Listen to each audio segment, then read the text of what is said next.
اللہ الرحمن الرحیم۔ ترجمہ حدیث۔ حضرت سلمان فارسی رضی اللہ تعالیٰ سے روایت ہے کہ شعبان کے آخری دن رسول اللہ صلی اللہ علیہ وآلہ وسلم نے ہمیں خطبہ سنایا اور کہا کہ اے لوگو، تم پر مبارک مہینہ رمضان شریف نے سایہ ڈالا ہے۔ اس میں لیلۃ القدر کی رات 1000 مہینوں سے بہتر ہے۔ اللہ تعالیٰ نے اس کے روزے فرض کیے ہیں اور رات کا قیام تمہاری مرضی پر چھوڑا ہے۔ جو شخص اس مہینے میں کسی نفل کو بجلاتا ہے وہ ایسا ہوتا ہے کہ جیسا کسی دوسرے مہینے میں فرض ادا کرے، اور جو اس مہینے میں فرض ادا کرے وہ ایسا ہوتا ہے کہ جیسا کہ دوسرے مہینوں میں 70 فرض بجلائے۔ یہ صبر کا مہینہ ہے اور صبر کا ثواب جنت ہے۔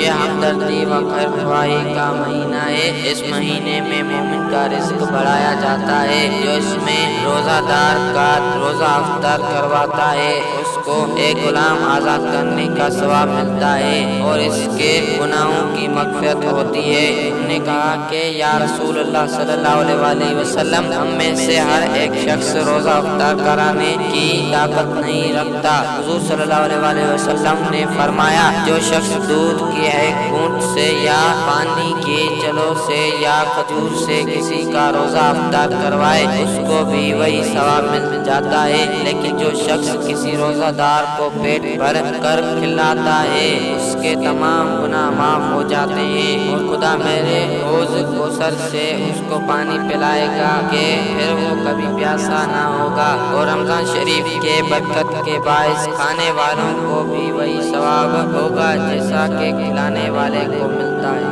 یہ مہینہ ایسا ہے کہ اس کا اول وابطہ رحمت ہے، اوسطا درمیانی حصہ مغفرت ہے اور آخری حصہ آگ سے خلاصائی ہے۔ اور جو شخص اس مہینے میں اپنے غلام پر سختی نہیں کرتا، اللہ تعالیٰ اس کو دوزخ سے آزاد کر دیتا ہے۔ اس مہینے میں 4 چیزیں کثرت سے یاد کروانا میں سے 2 وہ ہیں جن سے تم اپنے رب کو راضی کرو، اور 2 وہ ہیں جن سے تم بے پرواہ نہیں ہو سکتے بلکہ ان کے سخت محتاط ہو۔ خدا کو راضی کرنے والی چیزیں پہلا کلمہ شہادت اور دوسرا استغفار ہے، اور 2 چیزیں جن سے تم بے پرواہ نہیں ہو سکتے وہ وحشت دوزخ ہے کہ وحشت کے واسطے سوال کرتے رہیں اور دوزخ سے پناہ مانگتے رہیں۔ حضرت ابو ہریرہ رضی اللہ تعالیٰ سے روایت ہے کہ پیغمبر خدا صلی اللہ علیہ وآلہ وسلم سے روایت ہے کہ جس نے رمضان شریف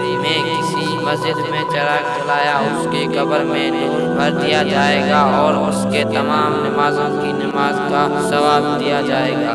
رسول خدا صلی اللہ علیہ وآلہ وسلم نے فرمایا کہ اللہ تعالیٰ فرماتا ہے کہ آدمی کی ہر نیکی 10 سے لے کر 700 کے 2 چند بڑھا دی جاتی ہے، مگر روزہ خاص میرے لیے ہے اور میں ہی اس کی جزا دوں گا۔ باوجود یہ کہ تمام عبادتیں خدا کے لیے ہیں اور وہی ان کا بدلہ دے گا، پھر روزہ کی تخصیص کیوں ہے؟ اس میں علماء کی مختلف اقوال ہیں۔ پہلا، اس کا سبب یہ ہے کہ روزہ میں دیگر عبادتوں کی طرح ریا کا شائب نہیں ہوتا، حالانکہ آدمی سے ریاکاری ہو ہی جاتی ہے۔ البتہ روزہ قلبی عبادت ہے اور اس کا باعث یہ ہے کہ دیگر تمام اعمال ظاہری حرکات سے تعلق رکھتے ہیں اور روزہ لوگوں کی گناہوں سے مخفی ہو کر دلی نیت سے متعلق ہوتا ہے۔ دوسرا، اس قول کا روزہ کا بدلہ میں ہی دوں گا، یہ مطلب ہے کہ روزے کے ثواب اور اس کے اجر کے زیادتی کا انداز خدا ہی کے علم میں ہے۔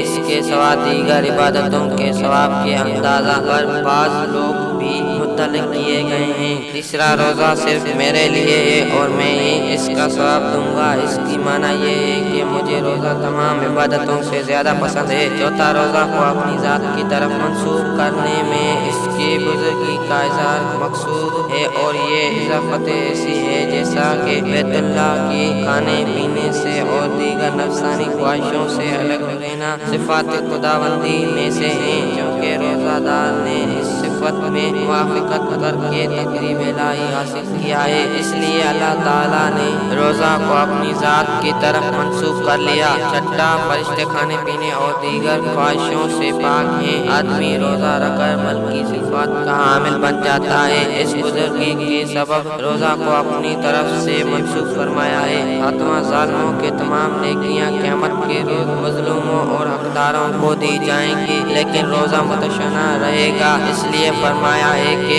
روزہ خاص میرے لیے ہے۔ تمام علماء کرام کا اس پر اتفاق ہے کہ خدا کے لیے وہی روزہ ہو سکتا ہے جو قولی اور فعلی گناہوں سے سالم رہا ہو۔ آپ صلی اللہ علیہ وآلہ وسلم نے فرمایا، رمضان شریف کی پہلی رات وہ شیاطین اور سرکش جنات قید کر دیے جاتے ہیں اور دوزخ کے دروازے بند ہو کر آخر رمضان شریف تک نہیں کھلتے، اور جنت کے دروازے کھل کر آخر تک بند نہیں ہوتے، اور اللہ تعالیٰ کی طرف سے ہر رات میں 3 بار یہ ندا ہوتی ہے کہ ہے کوئی سوال کرنے والا، ہم اس کا سوال پورا کر دیں، ہے کوئی توبہ کرنے والا، ہم اس کی توبہ قبول کریں، ہے کوئی مغفرت مانگنے والا، ہم اس کی بخشش دیں۔ اللہ تعالیٰ رمضان شریف کی ہر تاریخ میں ایسے بے شمار لوگوں کو دوزخ سے آزاد کر دیتا ہے جو فی الواقع عذاب کے مستحق ہو چکے تھے، اور رمضان شریف میں جمعے کے دن ہر سال میں بے انتہا گناہگار دوزخ سے چھٹکارا پاتے ہیں، اور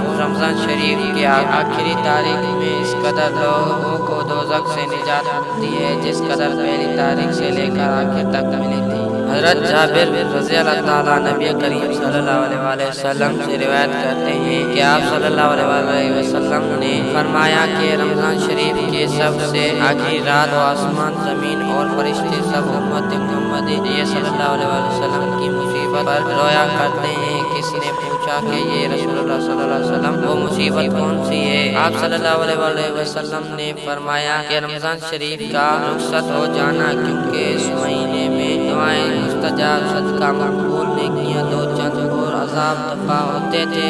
بس تو رمضان شریف کے چلے جانے سے بڑھ کر اور کون سی مصیبت ہوگی؟ پھر جب آسمان و زمین ہمارے لیے روتی ہیں تو ہم ان سے زیادہ رونے